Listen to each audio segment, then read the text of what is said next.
Hi friends, good afternoon and welcome back to my channel Arpita Shetty's Kannada vlogs. ಎಲ್ಲರೂ ಹೇಗಿದ್ದೀರಾ? ಎಲ್ಲರೂ ಚೆನ್ನಾಗಿದ್ದೀರಾ ಅಂತ ಅನ್ಕೋತೀನಿ. ನಾನು ಕೂಡ ಚೆನ್ನಾಗಿದ್ದೀನಿ. ಬನ್ನಿ ಇವತ್ತಿನ ವ್ಲಾಗ್ನ ಶುರು ಮಾಡೋಣ. ಇವತ್ತು ಗುರುವಾರ ಬೆಳಗ್ಗೆನೇ ವ್ಲಾಗ್ನ ಸ್ಟಾರ್ಟ್ ಮಾಡಿದ್ದೀನಿ. ನ್ಯೂ ಇಯರ್ ದಿನ ನಾನು ಅಮ್ಮನ ಮನೆಗೆ ಬಂದೆ. ಹಬ್ಬ ಇತ್ತು, ಪಂಚಮಿ ಹಬ್ಬ ಮತ್ತು ಸಂಕ್ರಾಂತಿ ಹಬ್ಬ ಎಲ್ಲ ಇದೆಯಲ್ಲ, ಇಲ್ಲೇ ಸೆಲೆಬ್ರೇಟ್ ಮಾಡ್ಕೊಂಡು ಹೋಗೋಣ ಅಂತ ಪ್ಲ್ಯಾನ್ ಮಾಡಿಕೊಂಡು ಬಂದಿದ್ದೀನಿ. ನನಗೆ ವ್ಲಾಗ್ ಮಾಡೋಕ್ಕಾಗಿಲ್ಲ, ಬರೋವಾಗ ಬರ್ತೀನಿ ಅಂತ ಗೊತ್ತಿತ್ತು, ಬಟ್ ಅದೇ ದಿನ ಬರ್ತೀನಿ ಅನ್ನೋದು ಗೊತ್ತಿರಲಿಲ್ಲ ನನಗೆ. ಹಾಗಾಗಿ ಅರ್ಜೆಂಟಲ್ಲಿ ಬಟ್ಟೆ ಪ್ಯಾಕ್ ಮಾಡಿ ಕೆಲಸಗಳು ಮುಗಿಸಿ ಹೊರಟು ಬಂದಿದ್ದು. ನನ್ನ ತಮ್ಮ ಬಂದು ನನ್ನ ಕರ್ಕೊಂಡು ಬಂದ. ಸೊ ಹಾಗಾಗಿ ವ್ಲಾಗೆಲ್ಲ ಮಾಡ್ಕೊಳಕ್ಕಾಗಿಲ್ಲ, ಬ್ಯುಸಿನಲ್ಲಿ ಬಂದುಬಿಟ್ಟೆ. ಇಲ್ಲಿಗೆ ಬಂದಮೇಲೆ ವ್ಲಾಗ್ ಮಾಡೋಣ ಅಂತ ಮಾಡ್ತಾಯಿದ್ದೀನಿ. ಇವಳಿಗೆ ತಿಂಡಿ ತಿನ್ನಿಸ್ತಾ ಇದ್ದೆ. ಇವಳಿಗೆ ಏನು ತಿಂಡಿ ತಿನ್ನಿಸ್ತಾ ಇದ್ದೀನಿ ಅಂದರೆ, ಮನೆಯಲ್ಲೇ ಸರಿ ಮಾಡ್ಕೊಂಡಿದ್ದೀನಲ್ವ, ಹೋಮ್ ಮೇಡ್ ಸರಿ, ಅದನ್ನು ತಿನ್ನಿಸ್ತಾ ಇದ್ದೀನಿ. ಇಲ್ಲಿಗೂ ತೊಗೊಂಡು ಬಂದಿದ್ದೆ, ಇರಲಿ ಅಂತ ಹೇಳ್ಬಿಟ್ಟು. ಸ್ವಲ್ಪ ಇತ್ತು, ಖಾಲಿ ಆದರೆ ಇಲ್ಲೇ ಮಾಡ್ಕೊಳ್ಳೋಣ ಅಂತ ಹೇಳ್ಬಿಟ್ಟು ತಂದಿದ್ದೀನಿ. ಅದರದ್ದು ರೆಸಿಪಿ ನಾನು ಈಗ ನೆಕ್ಸ್ಟ್ ಏನಾದರೂ ಮಾಡಿದ್ರೆ ಶೇರ್ ಮಾಡ್ತೀನಿ, ಓಕೆನಾ? ಮಖಾನ, ಅವಲಕ್ಕಿ ಮತ್ತು ಸ್ವಲ್ಪ ಕಡಲೆ, ಸ್ವಲ್ಪ ಕಡಲೆ ಅಷ್ಟೇ, ಟೇಸ್ಟಿಗೆ ಅಷ್ಟೇ, ಅದು ಜಾಸ್ತಿ ಯೂಸ್ ಮಾಡಿಲ್ಲ, ಹುರ್ಗಡ್ಲೆ. ಆಮೇಲೆ ಬಾದಾಮಿ, ಗೋಡಂಬಿ, ಪಿಸ್ತಾ ಇದೆಲ್ಲನೂ ಚೆನ್ನಾಗಿ ಹುರ್ಕೊಂಡು ಆರಿಸ್ಬಿಟ್ಟು ಅದನ್ನು ಗ್ರೈಂಡ್ ಮಾಡಿಕೊಂಡು ಒಂದು ಏರ್ಟೈಟ್ ಕಂಟೈನರ್ಗೆ ಹಾಕ್ಕೊಂಡಿದ್ದೀನಿ. ಅದನ್ನು ತಿನ್ನಿಸ್ತೀನಿ ಅವಳಿಗೆ. ಅದ್ರ ಜೊತೆಗೆ ಈಗ ಬಿಸಿ ಕುದೀತಾ ಇರೋ ನೀರಲ್ಲಿ ಹಾಕಾದರೂ ಮಿಕ್ಸ್ ಮಾಡ್ಕೋಬೋದು, ಅಥವಾ ನಾರ್ಮಲ್ ಸರಿ ಮಾಡ್ಕೊತೀವಲ್ಲ ಹಂಗಾದರೂ ಮಾಡ್ಕೋಬೋದು. ಅದಕ್ಕೊಂದು ಬನಾನ, ಏಲಕ್ಕಿ, ಬಾಳೆಹಣ್ಣು, ಇಲ್ಲ ಅಂದರೆ ಖರ್ಜೂರ ಹಣ್ಣು ಬರುತ್ತಲ್ಲ, ಅದನ್ನು ಹಾಕಿ ತಿನ್ನಿಸ್ತೀನಿ. ಸ್ವೀಟ್ ಇದ್ದರೆ ತಿನ್ಕೋತಾಳೆ ಅಂತ ಹೇಳ್ಬಿಟ್ಟು, ಅವ್ರಿಗೂ ಟೇಸ್ಟ್ ಇರಬೇಕಲ್ವ, ಅದಕ್ಕೇ. ಇವಾಗ ನೆಕ್ಸ್ಟ್ ಅವಳಿಗೆ ಜಾನ್ 2ಗೆ 11 ಮಂತ್ಸ್ ಕಂಪ್ಲೀಟಾಗಿ 12ಗೆ ಬಿತ್ತು. ಫೋಟೋಶೂಟ್ ಮಾಡಬೇಕಲ್ವ, ಲಾಸ್ಟ್ ಟೈಮ್ ಸ್ವಲ್ಪ ಲೇಟ್ ಆಗೋಯಿತು, ಇಲ್ಲಿಗೆ ಬಂದಿದ್ದೆ ಆಗಲೂ ಕೂಡ. ಹಾಗಾಗಿ ಯಾವ ಥೀಮ್ ಮಾಡೋದು ಏನು ಅಂತ ಅಂದ್ಕೊಂಡೆ. ಅಲ್ಲಿಗೆ ಹೋಗಿ ಮಾಡೋಣ ಅಂದ್ಬಿಟ್ಟು ಮಾಡಲೇ ಇಲ್ಲ. ಈ ಸರಿ ಹಂಗೆ ಆಗಬಾರ್ದು ಅಂದ್ಬಿಟ್ಟು ಥೀಮೆಲ್ಲ ಮೊದಲೇ ಅಂದ್ಕೊಂಡಿದ್ದೆ. ಸಂಕ್ರಾಂತಿ ಹಬ್ಬ ಇದೆ ಅಲ್ವ ಈ ಮಂತಲ್ಲಿ 14th, ಅದ್ರ ಥೀಮ್ ಮಾಡೋಣ ಅಂತ ಎಲ್ಲ ರೆಡಿ ಮಾಡಿ ಇಟ್ಕೋತಾ ಇದ್ದೀನಿ. ಬೇಗ ಮಾಡೋಣ, ಆದಷ್ಟು ಒಂದು 2 ದಿನ ಲೇಟ್ ಆದರೂ ಪರವಾಗಿಲ್ಲ, ಮಾಡೋಣ ಅಂತ ಹೇಳ್ಬಿಟ್ಟು. ಇವಾಗ ತಿಂಡಿಗೆ ಅಮ್ಮ ಎಲ್ಲ ರೆಡಿ ಮಾಡಿ ಇಟ್ಟಿದ್ದಾರೆ. ಏನು ಮಾಡೋದು ಅಂತ ಹೇಳ್ಬಿಟ್ಟು ಎಲ್ಲ ಪ್ಲ್ಯಾನ್ ಮಾಡಿಬಿಟ್ಟು ಇಟ್ಟಿದ್ರು. ಬಿಸಿಬೇಳೆ ಬಾತ್ ಮಾಡೋಣ ಅಂತ ಹೇಳಿ, ಅದಕ್ಕೆ ಇವಾಗ ಒಗ್ಗರಣೆ ಮಾಡ್ತಾಯಿದ್ದೀನಿ. ಕುಕ್ಕರಲ್ಲೆಲ್ಲ ತರಕಾರಿ, ಅಕ್ಕಿ ಅದೆಲ್ಲ ಹಾಕಿ ಕೂಗಿಸಿದ್ದಾಗಿತ್ತು. ಒಗ್ಗರಣೆ ಮಾಡಿಬಿಟ್ಟು ಅದಕ್ಕೆ ಮಿಕ್ಸ್ ಮಾಡಿದ್ರೆ ಬೇಗನೆ ಆಗಿಬಿಡುತ್ತೆ ಅಂತ ಹೇಳ್ಬಿಟ್ಟು ನಾನು ಮಿಕ್ಕಿದ ಕೆಲಸ ತಿಂಡಿದೇನಿದೆ ಅದು ಮಾಡ್ತಾಯಿದ್ದೆ. ಅಮ್ಮ ನೀರು ಬಿಟ್ಟಿದ್ರು ಅಂತ ಹೇಳ್ಬಿಟ್ಟು ನೀರೆಲ್ಲ ತುಂಬಿಸ್ತಾಯಿದ್ರು. ನನ್ನ ತಮ್ಮ ಪಾಪುನ ಎತ್ಕೊಂಡು ಆಟ ಆಡಿಸ್ತಾ ಇದ್ದ. ಈಗ ನಾನು ಹೇಳಿದ್ದು ಹೋಮ್ ಮೇಡ್ ಸರಿ ಏನಿದೆ, ಅದು ಟ್ರಾವೆಲ್ ಫ್ರೆಂಡ್ಲಿ ಕೂಡ. ಆರಾಮಾಗಿ ಎಲ್ಲಾದರೂ ಹೊರಗಡೆ ಹೋದಾಗ ಕ್ಯಾರಿ ಮಾಡಿ ಇನ್ಸ್ಟಂಟಾಗಿ ಮಾಡಿ ಕೂಡ ತಿನ್ನಿಸ್ಬೋದು. ನಾರ್ಮಲ್ ವಾಟರಲ್ಲೂ ಮಿಕ್ಸ್ ಮಾಡಿ ಕೂಡ ತಿನ್ನಿಸ್ಬೋದು, ಇಲ್ಲಾಂದರೆ ಹಾಟ್ ವಾಟರಲ್ಲಿ ಮಿಕ್ಸ್ ಮಾಡಿ ತಿನ್ನಿಸ್ಬೋದು. ಸ್ವೀಟ್ನೆಸ್ಗೆ ನಾನು ಹೇಳಿದಾಗೆ ಏನಾದರೂ ಖರ್ಜೂರ, ಬಾಳೆಹಣ್ಣು ತೊಗೊಂಡೋಗಿದ್ರೆ ಅದನ್ನು ಆ್ಯಡ್ ಮಾಡಿ ತಿನ್ನಿಸ್ಬೋದು. ನಾನು ಇವಳಿಗೆ ಇವಾಗಲೇ ಸ್ವಲ್ಪ ಕೊಟ್ಟು ಮನೆಯಲ್ಲಿದ್ದಾಗಲೇ ಟ್ರೈ ಮಾಡಿ ನೋಡಿದ್ರೆ ಅವಳಿಗೆ ಏನು ಅನಿಸುತ್ತೆ, ಸೆಟ್ ಆಗುತ್ತಾ ಅಂತ ತಿಳ್ಕೊಂಡು ಆಮೇಲೆ ಹೊರಗಡೆ ಹೋದಾಗ ಟ್ರೈ ಮಾಡ್ಬೋದು ಅಂತ ಈ ಥರ ಮಾಡ್ತಾಯಿದ್ದೀನಿ ಅಷ್ಟೇ. ಅಂದರೆ ಒನ್ ಡೇಗೆಲ್ಲನೂ ಯೂಸ್ ಮಾಡ್ಕೋಬೋದು, ಮತ್ತು 2 to 3 days ಟ್ರಾವೆಲ್ ಮಾಡ್ತೀವಿ, ಆ ಥರ ಇದ್ದಾಗಲೂ ಬೇಕಾಗುತ್ತಲ್ವ, ಅದಕ್ಕೆ ನಾನು ಆ ಥರ ಟ್ರೈ ಮಾಡಿ ರೆಡಿ ಮಾಡಿ ಇಟ್ಕೊತಾ ಇದ್ದೀನಿ ಇವಾಗಿಂದನೇ. ಇವಾಗ ನೋಡಿ ಇವಳ್ದು ತುಂಟಾಟಗಳು ಸ್ವಲ್ಪ ಕ್ಯಾಪ್ಚರ್ ಮಾಡಿದ್ದೀನಿ. ಇವಾಗ ಮುಂದೆ ಹೋಗೋದು ಕಲ್ತ್ಬಿಟ್ಟ ಮೇಲೆ ಸಿಕ್ಕಾಪಟ್ಟೆ ಕೆಲಸ ಅಮ್ಮಂದಿರಿಗೆ, ಮನೇಲಿ ಬೇರೆಯವ್ರಿಗೆ ಎಲ್ರಿಗೂ ಅಷ್ಟೇ. ಓಡೋಗಿ ಏನು ಬೇಡ ಅಂತ ಅಂತಿರ್ತೀವಿ, ಅದೇ ಕೆಲಸ ಫಸ್ಟ್ ಹೋಗಿ ಮಾಡೋದು. ನೀರು ಹತ್ರ ಹೋಗಿದ್ದಾಳೆ, ಮತ್ತು ಸ್ಟೆಪ್ಸ್ ಎಲ್ಲ ಹತ್ತೋದು ಎಲ್ಲ ಕಲ್ತ್ಕೊಂಬಿಟ್ಟಿದ್ದಾಳೆ. ಅಲ್ಲಿ ನಮ್ಮ ಮನೆ ಅಡುಗೆ ಮನೆ ಹತ್ರ ಕಟ್ಟೆ ಎಷ್ಟು ದೊಡ್ಡದಿದೆ ನೋಡ್ಬೋದು ನೀವು ಅಮ್ಮನ ಮನೆಯಲ್ಲಿ. ನಾನು ಅಂದ್ಕೊಂಡೆ ಅವಳ ಕೈಲಿ ಹತ್ತಕ್ಕಾಗಲ್ಲ, ಇಷ್ಟು ದೊಡ್ಡದಿದೆ ಅಂತ ಹೇಳ್ಬಿಟ್ಟು. ಬಟ್ ಅವಳು ಆರಾಮಾಗೇ ಹತ್ಬಿಟ್ಟು ಆರಾಮಾಗಿ ಹೋಗಿ ಅಲ್ಲಿ ನೀರಿದೆಯಲ್ಲ ಅದನ್ನು ಆಟಾಡಕ್ಕೆ ಹೋಗ್ತಿದ್ದಾಳೆ ನೀರಲ್ಲಿ. ಇವಾಗ ಅಷ್ಟೇ ವಾಶ್ರೂಮಿಗೆ ಕರ್ಕೊಂಡು ಹೋದರೆ ಅವಳಿಗೆ ನೀರಲ್ಲಿ ಆಟಾಡೋದೇ ಜ್ಞಾನ ಇರುತ್ತೆ, ಬೇರೆ ಏನೂ ಇದು ಮಾಡೋದಿಲ್ಲ, ಹೇಳಿದ ಮಾತು ಕೇಳೋದಿಲ್ಲ. ಆಟ ಆಡೋಕ್ಕೆ ಹೋಗ್ತಾಳೆ ನೀರಲ್ಲಿ. ಇವಾಗಲೂ ಹಾಗೇ ಏನಾದರೂ ಸಿಕ್ಕುತ್ತಾ ಬಾಯಿಗೆ ಹಾಕ್ಕೊಳ್ಳೋದಕ್ಕೆ, ಏನು ಮಾಡೋದು, ಏನು ಎಳಿಯೋದು, ಎಲ್ಲಿ ಹೊಡ್ಕೊಳ್ಳೋದು, ಈ ಥರ ನಾನು ಅವಳ ಹಿಂದೆನೇ ನಿಂತ್ಕೋಬೇಕು.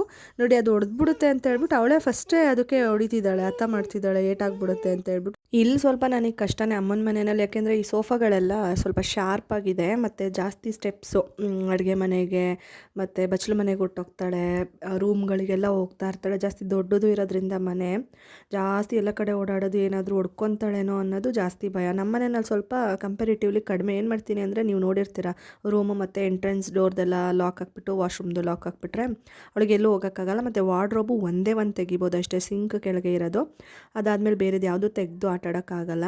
ಸೊ ಹಂಗಾಗಿ ಅಲ್ಲಿ ಸ್ವಲ್ಪ ಕೆಲಸ ಕಡಿಮೆ.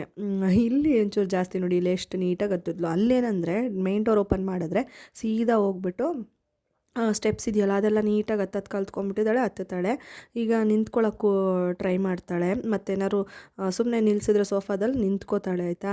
ಮತ್ತು ಚೇರೆಲ್ಲ ಹಿಡ್ಕೊಂಡು ತಳ್ಕೊಂಡು ನಡೆಯೋದು ಅದೆಲ್ಲ ಮುಂಚೆಯಿಂದನೇ ನಾವು ಪ್ರಾಕ್ಟೀಸ್ ಮಾಡಿಸ್ತಾ ಇದ್ವಿ. ಇವಾಗ ಅವಳಿಗೆ ಕೊಟ್ರೇ ಅವಳೇ ನಡ್ಕೊಂಡು ಹೋಗೋದು ಆ ಥರ ಮಾಡ್ತಾಳೆ. ವಾಕರಿಗೆ ನಾವು ಹಾಕಿಲ್ಲ. ವಾಕರ್ ನಂಗೆ ಯಾಕೋ ಇಷ್ಟ ಇಲ್ಲ, ಅದು ವಾಕಿಂಗ್ ಡಿಲೇ ಮಾಡುತ್ತೆ, ಅದರಿಂದ ಡಿಸಡ್ವಾಂಟೇಜಸ್ಸೇ ಜಾಸ್ತಿ ಇದೆ. ಅದಕ್ಕೆ ನಾನು ಬೇಡ ಬಿಡು ಇವಳಿಗೇನು ಅವಶ್ಯಕತೆ ಇಲ್ಲ, ನೋಡ್ಕೊಂಡ್ರಾಯ್ತು ಅಂದ್ಬಿಟ್ಟು ಸುಮ್ಮನಾದೆ. ಮತ್ತು ಹೆಡ್ ಪ್ರೊಟೆಕ್ಟರ್ ತರಿಸೋಣ ಅಂತ ಅಂದ್ಕೊಂಡೆ, ಬಟ್ ಇವಳು ಹಾಕ್ಕೊಳ್ಳಲ್ಲ, ವೇಸ್ಟ್ ಆಗುತ್ತೆ ತರಿಸಿದ್ರು ಅಂದ್ಬಿಟ್ಟು ತರಿಸಿಲ್ಲ. ಯಾಕಂದರೆ ಇವಾಗ ಟೋಪಿನೇ ನೋಡಿರ್ತೀರ ಎಷ್ಟೋ ಸರಿ, ಲಾಸ್ಟ್ ವಿಡಿಯೋದಲ್ಲೂ ತೋರಿಸಿದ್ದೀನಿ, ಒಂದೇ ಸೆಕೆಂಡಿಗೆ ಕಿತ್ತು ಹಾಕ್ತಾಳೆ. ಅದನ್ನು ಕೂಡ ಅವಳು ಹಾಕ್ಕೊಳ್ಳಲ್ಲ ಅನ್ನೋದು ನನಗೆ ಗೊತ್ತಾಯಿತು. ಸುಮ್ಮನೆ ಏನಕ್ಕೆ, ನಾವೇ ಸ್ವಲ್ಪ ಏನು ವರ್ಕ್ ಜಾಸ್ತಿ ಆಗುತ್ತೆ ಅಷ್ಟೇ, ನಮಗೆ ನೋಡ್ಕೋಬೇಕು, ನೋಡ್ಕೊಂಡ್ರಾಯ್ತು ಅಂತ ಸುಮ್ಮನಾದೆ. ಇವಾಗ ಅಲ್ಲಿ ಚಪ್ಪಲಿ ಸ್ಟ್ಯಾಂಡ್ ಇದೆಯಲ್ಲ ಅಲ್ಲಿಗೆ ಹೋಗೋದು. ಮತ್ತು ಕಾಯೆಲ್ಲ ಅದು ಕಾಯೆಲ್ಲ ಎಳ್ನೀರು ತಂದು ಹಾಕಿದ್ದಾರೆ, ಅದಕ್ಕೆ ಅಲ್ಲಿ ಹೋಗೋದು. ಈ ಥರ ಈ ರೂಮಿಗೆ ಹೋಗೋದು. ಈ ರೂಮಿಗೆ ಇದು ಫಸ್ಟ್ ಟೈಮ್ ಹತ್ತುತ್ತಾ ಇರೋದು. ಇದು ಹತ್ತುತ್ತಾಳೋ ಇಲ್ವೋ ಅಂತ ನೋಡ್ತಾ ಇದೆ. ಆರಾಮಾಗಿ ಹತ್ಬಿಟ್ಟು ಇನ್ನೊಂದು ಡೋರ್ ಇದೆ ಅಲ್ಲ, ಅಲ್ಲಿಂದ ಆರಾಮಾಗಿ ಈಚೆಗೆ ಬರ್ತಾಳೆ ನೋಡಿ. ಟ್ರೈ ಮಾಡಬೇಕು, ಅಳಬಾರ್ದು. ಏನೂ ಆಗಲ್ಲ, ಏನಾಗಲ್ಲ, good girl. Claps claps claps claps. ಓ, ಮುಂದೆ ಕೊಟ್ಟೋದ್ರಲ್ಲ, ಕ್ಲಾಪ್ಸ್ ಮಾಡಬೇಕು. ಕ್ಲಾಪ್ಸ್. ಹಾಯ್.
ಇವಾಗ ಮಧ್ಯಾಹ್ನ ಅವಳಿಗೆ ಸುಮ್ಮನೆ ಹಾಗೆ ಬಾಳೆಹಣ್ಣು ಕಟ್ ಮಾಡಿ ಕೊಟ್ಟಿದ್ದೆ, ತಿಂತಾಳೆ ಅವಳೇನೆ.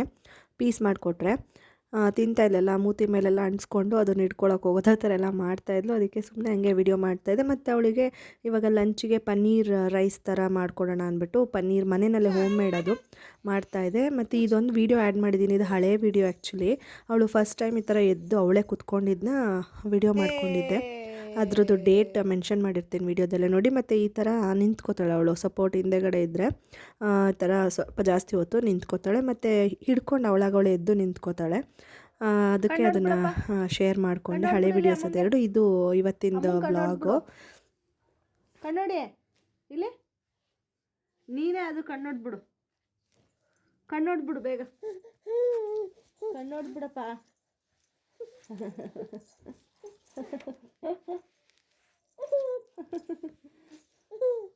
ಕಣ್ಣೋಡ್ಬಿಡು, ಕಣ್ಣೋಡಿ, ಕಣ್ಣೋಡಿ ಅಲ್ವಾ.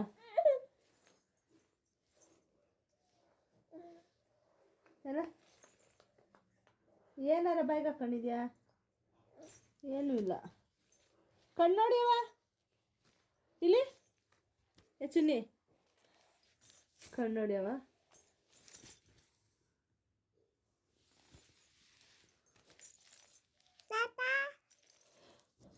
ಪಾಪ ಹಾಯ್ ಮಾಡು, ಪಾಪಂಗೆ ಹಾಯ್ ಮಾಡು,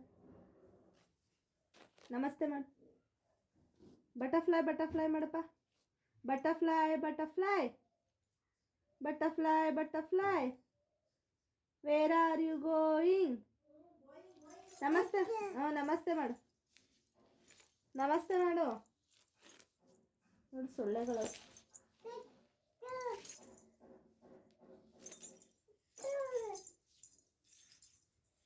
ಕಣ್ಣೋಡ್ಬಿಡು,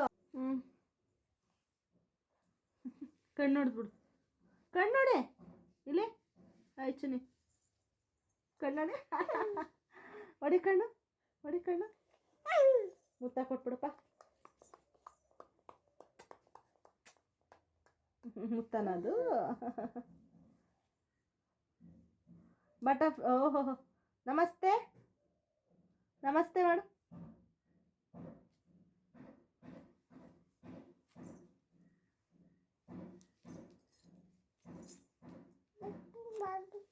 ನಮಸ್ತೆ, ನಮಸ್ತೆ,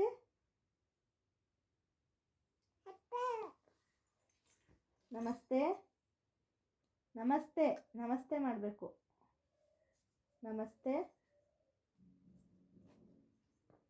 ಮಾಮಿ, ನಮಸ್ತೆ ಮಾಮಿ ಎಲ್ಲ ಐತೆ ಗೊತ್ತು. ನಮಸ್ತೆ ಮಾಡು, ನಮಸ್ತೆ ಮಾಡು.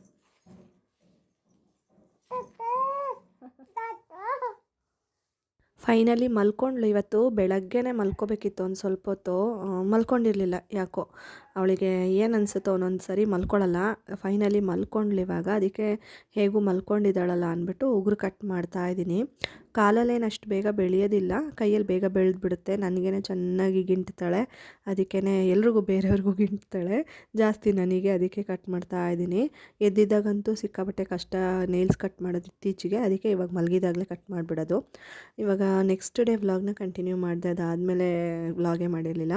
ಇಲ್ಲಿ ಎಷ್ಟು ಚಳಿ ಇದೆ ಅಂತಂದರೆ ಸಿಕ್ಕಾಪಟ್ಟೆ ಚಳಿ ಇದೆ. ನಾನು ಕಿವಿಗೆಲ್ಲ ಕಟ್ಕೊಂಡು ಸ್ವೆಟರೆಲ್ಲ ಹಾಕ್ಕೊಂಡು, ಪಾಪುಗೆ ಫುಲ್ ಆರ್ಮ್ ಟಿ ಶರ್ಟ್ಸ್ ಹಾಕಿದ್ರು, ಅದ್ರ ಮೇಲೂ ಸ್ವೆಟರೆಲ್ಲ ಹಾಕಿ ಆ ಥರ ಹಾಕ್ಕೋಬೇಕು, ಅಷ್ಟು ಚಳಿ ಇದೆ. ಇಲ್ಲಿ ಹಿಮ ಇದೆ. 10 ಗಂಟೆವರೆಗೂ ಆಗಿರುತ್ತೆ. 10 ಗಂಟೆ ಆದಮೇಲೆ ಓಕೆ ಪರವಾಗಿಲ್ಲ ಅನ್ನೋ ಥರ ಇರುತ್ತೆ ಇಲ್ಲಿ ಅಮ್ಮನ ಮನೆಯಲ್ಲಿ. ಅಲ್ಲಿ ನಮ್ಮ ಮನೆಯಲ್ಲೇನು ಅಷ್ಟೊಂದು ಇರಲ್ಲ. ಡೋರೆಲ್ಲ ಕ್ಲೋಸ್ ಮಾಡಿ, ವಿಂಡೋಸ್ ಎಲ್ಲ ಕ್ಲೋಸ್ ಮಾಡಿದ್ರೆ ಮನೆ ಒಳಗೆ ಆರಾಮಾಗಿ ಅನಿಸುತ್ತೆ. ಹೊರಗಡೆ ಹೋದರೆ ಮಾತ್ರ ಥಂಡಿ ಅನಿಸುತ್ತೆ. ಬಟ್ ಇಲ್ಲಿ ಹಾಗಲ್ಲ, ಜಾಸ್ತಿನೇ ಇತ್ತು. ಅದಕ್ಕೆ ಈ ಥರ ರೆಡಿ ಆಗಿದ್ದೀವಿ. ಒಂದು ಸ್ವಲ್ಪ ವಿಡಿಯೋ ಕಂಟಿನ್ಯೂ ಮಾಡೋಣ ಇವತ್ತು ಅಂದ್ಬಿಟ್ಟು ವ್ಲಾಗ್ನ ಕಂಟಿನ್ಯೂ ಮಾಡ್ತಾಯಿದ್ದೀನಿ. ಒಂದು 2-3 ಕ್ವೆಶ್ಚನ್ಸ್ಗಳಿಗೂ ಹಾಗೆ ಅಂದರೆ ಪಾಪುಗೆ ರಿಲೇಟೆಡ್ ಕೇಳಿರ್ತೀರ, ಅದಕ್ಕೂ ಹೇಳ್ತೀನಿ. ಹಸು ಹಾಲು ಕೊಡ್ತಿದ್ದೀರಾ ಅಂತ ಕೇಳಿದ್ರಿ ಒಬ್ಬರು ಕಮೆಂಟ್ ಮಾಡಿ. ಹಸು ಹಾಲು ಇನ್ನೂ ಅವಳಿಗೆ ಇಂಟ್ರೊಡ್ಯೂಸ್ ಮಾಡಿಸಿಲ್ಲ. 1 ಇಯರ್ ಆದಮೇಲೆ ಮಾಡಿಸ್ಬೇಕು ಅಂತ ಅಂದ್ಕೊಂಡಿದ್ದೀನಿ. ಇನ್ನೂ 1 ಮಂತ್ ಟೈಮ್ ಇದೆ ಅಲ್ವಾ. ಆಮೇಲೆ ನಾಟಿ ಹಸು ಹಾಲು ಸಿಗುತ್ತೆ, ಅಲ್ಲಿ ಅವಳಿಗೆ ಇಂಟ್ರೊಡ್ಯೂಸ್ ಮಾಡ್ತೀನಿ. ಯಾವುದೇ ರೀತಿ ಫಾರ್ಮುಲಾ ಮಿಲ್ಕ್ ಇವಳಿಗೆ ಕೊಟ್ಟಿಲ್ಲ ಈಗಲೂ, ಮುಂದಕ್ಕೂ ಕೊಡಬಾರ್ದು ಅಂತ ಅಂದ್ಕೊಂಡಿದ್ದೀನಿ. ಮತ್ತು ಫೀಡಿಂಗ್ ಬಾಟಲ್ ಕೂಡ ನಾನು ಇವಳಿಗೆ ಯೂಸ್ ಮಾಡೋದಕ್ಕೆ ಇಷ್ಟಪಡಲಿಲ್ಲ, ಯೂಸ್ ಮಾಡಲೂ ಇಲ್ಲ. ಲೋಟದಲ್ಲಿ ಮತ್ತು ಸ್ಪೂನಲ್ಲೇ ನೀರು ಕುಡಿಸೋದಕ್ಕೆ ನಾನು ಅಭ್ಯಾಸ ಮಾಡಿಸಿ ಇವಾಗ ಅದರಲ್ಲಿ ಆರಾಮಾಗಿ ಅಭ್ಯಾಸ ಅಭ್ಯಾಸ ಮಾಡ್ಕೊಂಡಿದ್ದಾಳೆ. ಸಿಪ್ಪರ್ ಮಾತ್ರ ಇಂಟ್ರೊಡ್ಯೂಸ್ ಮಾಡಬೇಕು ಅಂತ ಅಂದ್ಕೊಂಡಿದ್ದೀನಿ. ಇವಾಗ ಸ್ವಲ್ಪ ದೊಡ್ಡವಳಾಗ್ತಾ ಆಗ್ತಾ ಕಲ್ತ್ಕೊತಾಳಲ್ವ, ಅವಳೇ ಹಿಡ್ಕೊಂಡು ನೀರು ಅಥವಾ ಹಾಲು ಕೊಡಬೇಕು ಅಂದ್ಕೊಂಡಿದ್ದೀನಲ್ವ, ನೆಕ್ಸ್ಟ್ ಹಸು ಹಾಲು ಅದನ್ನೆಲ್ಲ ಕುಡಿಯೋ ಥರ ಆಗಲಿ ಅಂತ ಹೇಳ್ಬಿಟ್ಟು ತರಿಸ್ಬೇಕು ಇವಾಗ. ಅದೊಂದು ಮಾತ್ರ ಪ್ಲ್ಯಾನ್ ಇದೆ ನನಗೆ. ಇನ್ನು ಫೀಡಿಂಗ್ ಬಾಟಲೆಲ್ಲ ನಾನು ಅಭ್ಯಾಸ ಮಾಡಿಸೋದು ಇಲ್ಲ ಇನ್ನು ನೆಕ್ಸ್ಟ್ ಫ್ಯೂಚರಲ್ಲಿ ಕೂಡ. ಅಂದರೆ ಫೀಡಿಂಗ್ ಸ್ಟಾಪ್ ಮಾಡಿಸಿದಾಗ ಆವಾಗ ಸ್ವಲ್ಪ ಕಷ್ಟ ಆಗುತ್ತೆ, ಆದ್ರೂ ಬೇಡ ಅದು ಅಂತ ಅಂದ್ಕೊಂಡಿದ್ದೀನಿ. ಅಮ್ಮನೂ ಅದನ್ನೇ ಸಜೆಸ್ಟ್ ಮಾಡಿದ್ರು, ಅದಕ್ಕೇ ನಮಗೂ ಎಲ್ಲ ಅದೇ ಥರನೇ ಮಾಡಿದ್ದಂತೆ. ಫೀಡಿಂಗ್ ಬಾಟಲ್ ಏನೂ ಕೊಟ್ಟಿರಲಿಲ್ಲ, ಅದಕ್ಕೆ ಅದನ್ನೇ ಕಂಟಿನ್ಯೂ ಮಾಡ್ಕೊಂಡು ಹೋಗ್ತಾಯಿದ್ದೀನಿ ಅಷ್ಟೇ. ಮಕ್ಕಳು ಸುಮ್ಮನೆ ಅಡಿಕ್ಷನ್ ಆಗ್ತಾರೆ, ಕೆಲವೊಬ್ಬರು ಅಡಿಕ್ಷನ್ ಆದರೂ ಬೇಗ ಬಿಡ್ತಾರೆ, ಕೆಲವೊಬ್ಬರು ಬಿಡೋದಿಲ್ಲ ಪ್ರಾಕ್ಟೀಸ್ನ, ಅದಕ್ಕೆ ಅಷ್ಟೇ, ಇನ್ನೇನಿಲ್ಲ. ಇವಾಗ ನಾನು ತಿಂಡಿಗೆ ರೆಡಿ ಮಾಡ್ತಾಯಿದ್ದೀನಿ. ತಿಂಡಿ ಏನಂದರೆ ಬೆಳಗ್ಗೆ ಮಧ್ಯಾಹ್ನಕ್ಕೆ ಎರಡಕ್ಕೂ ಸೇರಿಸಿ ಮಾಡ್ತಾಯಿದ್ದೀನಿ. ಮಧ್ಯಾಹ್ನ ಸ್ವಲ್ಪ ಕೆಲಸಗಳೆಲ್ಲ ಇದೆ, ನಾಳೆ ನಮ್ಮ ಮನೆಯಲ್ಲಿ ಹಬ್ಬ ಇದೆ, ಪಂಚಮಿ ಹಬ್ಬ, ಅದಕ್ಕೇ ಬಂದಿರೋದು ಆ್ಯಕ್ಚುಲಿ ನಾನು. ಅದಕ್ಕೇ ಅದೆಲ್ಲ ಮಾಡ್ಕೊಂಡು ನಿಂತ್ಕೊಂಡ್ರೆ ಹಬ್ಬದ ಕೆಲಸ ಸ್ವಲ್ಪ ಆಗೋದಿಲ್ಲ ಬೇಗ ಅಂದ್ಬಿಟ್ಟು ಮಾಡ್ತಾಯಿದ್ದೀನಿ. ಸಂಜೆಗೆ ಮತ್ತು ಸಾಂಬಾರೆಲ್ಲ ಜಾಸ್ತಿ ಈಗ ಮಾಡಿಟ್ಕೊಂಡ್ರೆ ನಾಳೆಗೆಲ್ಲ ಹೊಸ್ದಾಗಿ ಮಾಡಬೇಕು, ಹಳೇದೆಲ್ಲ ಸುಮ್ಮನೆ ವೇಸ್ಟ್ ಆಗುತ್ತೆ ಅನ್ನೋ ಒಂದು ಉದ್ದೇಶಕ್ಕೆ ಟೊಮೆಟೊ ಬಾತ್ನೇ ಮಾಡ್ತಾಯಿದ್ದೀನಿ. ಏನಂದರೆ ಪಾಪು ಆಗೋಕ್ಕೆ ಮುಂಚೆ ನಾನು ತುಂಬ ಸರಿ ಅನ್ಕೊತಿದ್ದೆ, ಈ ಹಬ್ಬಕ್ಕೆ ಬಂದಾಗೆಲ್ಲ ಮಗು ಆದಮೇಲೆ ಕರ್ಕೊಂಡು ಬರ್ತೀನಿ ಅಂತ ಹೇಳ್ಬಿಟ್ಟು ಅನ್ಕೋತಿದ್ದೆ. ಅದಕ್ಕೋಸ್ಕರ ಅವಳನ್ನೂ ಕರ್ಕೊಂಡು ನಾನು ಬಂದೆ. ತುಂಬ ಸರಿ ಬಂದಿದ್ದೀನಿ ಈ ಥರ ರೀಸನಿಂದ. ಏಕೆಂದರೆ ಹಬ್ಬಗಳೆಲ್ಲ ಬಂದಾಗ ನಾನು ನೆನೆಸ್ಕೋತಿದ್ದೆ, ಪಾಪು ಆಗಲಿ ಕರ್ಕೊಂಡು ಬರ್ತೀನಿ ಅಂತ ಹೇಳ್ಬಿಟ್ಟು ಬೇಡ್ಕೋತಿದ್ದೆ ದೇವ್ರ ಹತ್ರ. ಅದು ಈಡೇರಿದೆ, ಅದಕ್ಕೆ ನಾನು ಮಿಸ್ ಮಾಡ್ದಂಗೆ ಎಲ್ಲ ಹಬ್ಬಕ್ಕೂ ಕರ್ಕೊಂಡು ಬರ್ತೀನಿ. ಈವನ್ ನನ್ನ ಹಸ್ಬೆಂಡ್ ಬ್ಯುಸಿ ಇದ್ದರೂ ಕೂಡ ನಾನು ಹೇಗಾದರೂ ಮಾಡಿ ಬಂದು ಅಟೆಂಡ್ ಮಾಡಿ ಹೋಗ್ತೀನಿ. ಇವಾಗ ನೆಕ್ಸ್ಟು ಶನಿವಾರ ಬೆಳಗ್ಗೆ ಇದು ವ್ಲಾಗ್ ಮಾಡ್ತಾ ಇರೋದು, ಪಂಚಮಿ ಹಬ್ಬದ ದಿನ ನಮ್ಮ ದೊಡ್ಡಪ್ಪ ಕೂತಿದ್ರು ಅಲ್ಲಿ, ಎಲ್ಲರೂ ಸೇರಿದ್ವಿ, ಹಬ್ಬ ಮಾಡ್ತಾ ಇದ್ದೀವಿ. ಈ ಹಬ್ಬ ಕೆಲವೊಬ್ಬರು ಗಣೇಶ ಹಬ್ಬದ ದಿನದಲ್ಲಿ ಮಾಡ್ತಾರೆ, ಅಂದರೆ ನಾವು ನಮ್ಮ ಮನೆಯಲ್ಲಿ ಗಣೇಶ ಹಬ್ಬದ ದಿನ ಮಾಡ್ತೀವಿ, ತನಿ ಎರಿಯೋದು ಆ ಥರ. ಈ ಕಡೆ ನಮ್ಮಮ್ಮ ಮನೆ ಕಡೆ ಅಂದರೆ ಅಪ್ಪ ಮನೆ ಕಡೆ ಪಂಚಮಿ ಹಬ್ಬ ಅಂತ ಹೇಳ್ಬಿಟ್ಟು ಸಪ್ರೇಟಾಗಿ ನಾಗರ ಪಂಚಮಿ ಮಾಡ್ತಾರೆ. ಆ ಥರ ಕೆಲವೊಬ್ರ ಕಡೆ ಕೆಲವೊಂದು ಥರ ಇರುತ್ತೆ. ನಾವು ಮನೆಯಲ್ಲಿ ಏನೇನು ಮಾಡಿದ್ವಿ ಅನ್ನೋದೆಲ್ಲ ವಿಡಿಯೋ ಮಾಡ್ಕೊಳಕ್ಕಾಗಿಲ್ಲ, ಬಟ್ ಒನ್ ಟೈಮ್ ಯಾವಾಗಲೂ ಒಂದು ಸರಿ ವ್ಲಾಗ್ ಕಂಪ್ಲೀಟಾಗಿ ಮಾಡಿದ್ದೆ ನಾನು, ಹೇಗೆ ಸೆಲೆಬ್ರೇಟ್ ಮಾಡ್ತೀವಿ ಅಂತ ಹೇಳ್ಬಿಟ್ಟು. ಈ ಸರಿ ಪಾಪು ಇರೋದ್ರಿಂದ ಜಾಸ್ತಿ ಕ್ಲಿಪ್ಪಿಂಗ್ಸು ತೊಗೊಳಕ್ಕಾಗಿಲ್ಲ. ನಮ್ಮ ಅಣ್ಣನ ಜೊತೆ ಹೆಂಗೆ ಆಟಾಡ್ತಿದ್ದಾಳೆ ನೋಡಿ ಪಾಪು. ಅಲ್ಲ, ಸ್ಟಾರ್ಟಿಂಗ್ ಹೋಗ್ಬೇಕಾದ್ರೆ ಅಳ್ತಾಳೆ, ಹೋಗಲ್ಲ, ಆಮೇಲೆ ಸ್ವಲ್ಪ ಮುಖ ಪರಿಚಯ ಎಲ್ಲ ಆದಮೇಲೆ ಇರ್ತಾಳೆ. ಮತ್ತು ನನ್ನ ಮುಖ ನೋಡಿದ್ರೆ ಮಾತ್ರ ವಾಪಸ್ ನನ್ನ ಹತ್ರ ಬರಬೇಕು ಅಂತಾಳೆ, ಅದೇ ಪ್ರಾಬ್ಲಮ್ಮು. ಇವಾಗ ಗೊತ್ತಿಲ್ಲ, ನನ್ನ ನೋಡಿಲ್ಲ ಅವಳು, ಅದಕ್ಕೆ ಸುಮ್ಮನೆ ಆಟಾಡ್ಕೊಂಡಿದ್ದಾಳೆ. ನೋಡಿದ ತಕ್ಷಣ ಕೈ ಚಾಚೋದಕ್ಕೆ ಶುರು ಮಾಡಿಬಿಡ್ತಾಳೆ. ಇಲ್ಲೆಲ್ಲ ಕೆಳಗೆ ಕೂರ್ಸೋಕ್ಕೂ ಆಗಲ್ಲ, ಎಲ್ಲ ಉತ್ತಿದ್ರು, ಹೊಲ ಎಲ್ಲ ಅಂದರೆ ಇದು ತೋಟ ಎಲ್ಲ ಉತ್ತಿದ್ರು, ಮಣ್ಣೆಲ್ಲ ಎತ್ತು ಬಾಯಿಗೆ ಹಾಕ್ಕೊತಾಳೆ, ಕಲ್ಲೆಲ್ಲ ಎತ್ತು ಬಾಯಿಗೆ ಹಾಕ್ಕೊತಾಳೆ, ಬಿಟ್ಟರೆ ಅದಕ್ಕೇ ಸುಮ್ಮನೆ ಎತ್ಕೊಂಡಿದ್ದಾರಲ್ಲ ಅಂದ್ಬಿಟ್ಟು ಸುಮ್ಮನೆ ಇದ್ದೆ ನಾನು. ಇವತ್ತು ನಾನು ಕೂಡ ತಿಂಡಿ ತಿಂದಿಲ್ಲ, ಬೇಗನೆ ಮುಗಿಯುತ್ತೆ, ಒಂದು 12 ಗಂಟೆ ಒಳಗೆ ಮುಗಿಯುತ್ತೆ ಅಂತ ಅಂದ್ಕೊಂಡು ನಾನು ಕೂಡ ತಿಂಡಿ ತಿಂದಿಲ್ಲ. ಪಾಪುಗೆ ಮಾತ್ರ ನಾನು ತಿಂಡಿ ತಿನ್ನಿಸ್ಕೊಂಡು ಕರ್ಕೊಂಡು ಬಂದಿದ್ದೀನಿ. ಇನ್ನು ಎಲ್ಲರೂ ಕೂಡ ಹಸ್ಕೊಂಡೇ ಇದು ಪೂಜೆ ಮಾಡಬೇಕು ಅಂತ ಇರೋದು, ಹಂಗಾಗಿ ಹಸ್ಕೊಂಡೇ ಪೂಜೆ ಮಾಡ್ತಿದ್ದೀವಿ. ಎಲ್ಲರೂ ವೆಯ್ಟಿಂಗು ಪೂಜೆ ಮುಗಿದ ತಕ್ಷಣ ಪ್ರಸಾದನ ತೊಗೊಳಕ್ಕೆ, ಯಾಕೆಂದರೆ ಅದೊಂಥರ ಚೆನ್ನಾಗಿರುತ್ತೆ ಟೇಸ್ಟು. ಅಲ್ಲಿ ಮನೆಯಲ್ಲೂ ಇರುತ್ತೆ ಅದೇನೇ, ಬಟ್ ಅಲ್ಲಿ ಹೋದಾಗ ಊಟ ಮಾಡ್ತೀವಲ್ವ, ಪ್ರಸಾದ ತೊಗೋತೀವಲ್ಲ, ಅದ್ರದ್ದು ಟೇಸ್ಟೇ ಒಂಥರ ಡಿಫ್ರೆಂಟಾಗಿರುತ್ತೆ. ಅದಕ್ಕೆ ಇಷ್ಟ ಅಷ್ಟೇ. ಎಲ್ಲ ತಂದಿರೋದೆಲ್ಲ ತಂಬಿಟ್ಟು, ಚಿಗ್ಲಿ ಮತ್ತು ಅವರೆಕಾಳು ಸಾರು ಥರ ಮಾಡಿರ್ತೀವಿ, ಅದು ಬಾಳೆಹಣ್ಣು ಎಲ್ಲ ಒಂಥರ ಮಿಕ್ಸ್ ಮಾಡಿಬಿಟ್ಟು ಅದನ್ನು ಕೊಡ್ತಾರೆ. ಅವರೆಕಾಯಿ ಸಾಂಬಾರು ಏನು ಮಾಡಿರ್ತಾರೆ ಅದು ಸಪ್ರೇಟ್ ಕೊಡ್ತಾರೆ. ಇನ್ನು ಮಿಕ್ಕಿದ್ದು ಕಾಯಿ, ಬಾಳೆಹಣ್ಣು ಮತ್ತು ಚಿಗ್ಲಿ ತಂಬಿಟ್ಟು ಮಿಕ್ಸ್ ಮಾಡಿ ಕೊಡ್ತಾರೆ, ಚೆನ್ನಾಗಿರುತ್ತೆ. ಹುತ್ತದ ಪ್ರಸಾದ ಅಂತಲೂ ಕೊಡ್ತಾರೆ, ಅದು ಚೆನ್ನಾಗಿರುತ್ತೆ, ಬೆಣ್ಣೆನಲ್ಲಿ ಮಿಕ್ಸ್ ಮಾಡಿ. ಒಟ್ಟು ಟೋಟಲಿ ಇಲ್ಲಿವರೆಗೂ ಒಂದು 3-4 ದಿನದ ವ್ಲಾಗೆಲ್ಲ ಮರ್ಜ್ ಮಾಡಿ ಹಾಕಿದ್ದೀನಿ. ನಿಮಗೆಲ್ಲ ವ್ಲಾಗ್ ಇಷ್ಟ ಆಗಿದೆ ಅಂತ ಕೂಡ ಅನ್ಕೋತೀನಿ. ಇಷ್ಟ ಆಗಿದರೆ ದಯವಿಟ್ಟು ಲೈಕ್ ಮಾಡೋದನ್ನು ಮರಿಬೇಡಿ, ಲೈಕ್ ಮಾಡಿ, ಕಮೆಂಟ್ ಮಾಡಿ, ಹಾಗೆ ನನ್ನ ಚಾನಲ್ಗೆ ಸಬ್ಸ್ಕ್ರೈಬ್ ಮಾಡ್ಕೊಳ್ಳೋದನ್ನು ಮರಿಬೇಡಿ. ಸಬ್ಸ್ಕ್ರೈಬ್ ಮಾಡ್ಕೊಂಡು ಸಪೋರ್ಟ್ ಮಾಡಿ. ನಾನು ಮತ್ತೆ ನೆಕ್ಸ್ಟ್ ವ್ಲಾಗಲ್ಲಿ ಸಿಗ್ತೀನಿ. ಅಲ್ಲಿವರೆಗೂ ಬಾಯ್, ಟೇಕ್ ಕೇರ್.